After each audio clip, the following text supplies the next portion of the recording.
के अरे गृह वास्तु पूजनको चाहिँ कर्म चाहिँ गरिएको छ। यो घरको वास्तु किन गर्ने भन्ने कुराको चाहिँ यसको महत्त्व हुन्छ।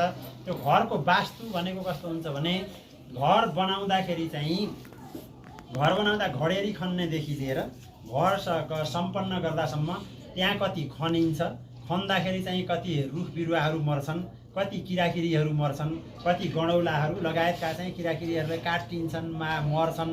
अब त्यहाँ एउटा मान्छे मर्यो, केही गाई भैँसी मर्यो भने त्यसको हड्डीहरू पर्यो भने ए हड्डी परेको छ त्यहाँ त यो दोष लाग्छ भनेर हामी चाहिँ डराउने गर्छौँ।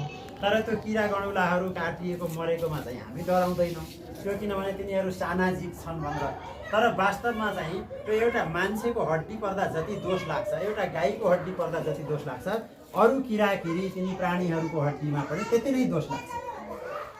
र अनि त्यसरी चाहिँ ती दोषहरू लाग्ने भएकोले गर्दा ती सबै दोषहरूबाट मुक्त गरेर यो घरलाई चाहिँ संस्कार गर्नको लागि चाहिँ यो वास्तु पूजा गरिन्छ। र वास्तु पूजा गर्दाखेरि यो घर बनाउँदाखेरि पनि वास्तुशास्त्र अनुसार अब जसरी बनाउनु पर्थ्यो पूर्वतिर फर्काएर अनि ठुलो कम्पाउन्डमा चारैतिर घुम्न मिल्ने गरी अनि एउटा ढोकाहरू चाहिँ अब पूर्व उत्तरतिर मिलाएर राखेर हावाहरू पास गर्न मिल्ने किसिमले अनि कोठा कुन कोठा कता राख्ने आदि इत्यादि त्यो विधिवत रूपमा चाहिँ बनाउनु पर्थ्यो।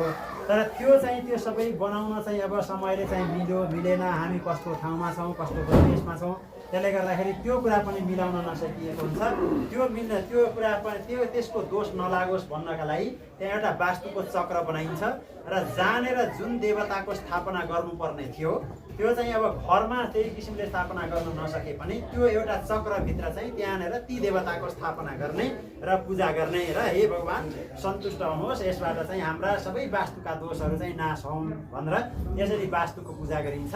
त्यसरी वास्तु पुरुषको पूजा गरिसकेपछि हाम्रो यो घर बनाउँदाखेरि चाहिँ जे जति ती दोषहरू लागेका छन्, जे जति हत्याहरू भएका छन् अथवा चाहिँ त्यो भएका छन् तिनीहरू त्यो दोषबाट चाहिँ मुक्त भइन्छ र घरको चाहिँ एउटा संस्कार हुन्छ। जस्तो बाहुन छेत्रीको छोराले चाहिँ व्रतबन्ध नगर्दासम्म ऊ चाहिँ कर्म गर्ने अधिकार पाउँदैन, उसले चाहिँ श्राद्ध गर्ने पूजा गर्ने अधिकार पाउँदैन।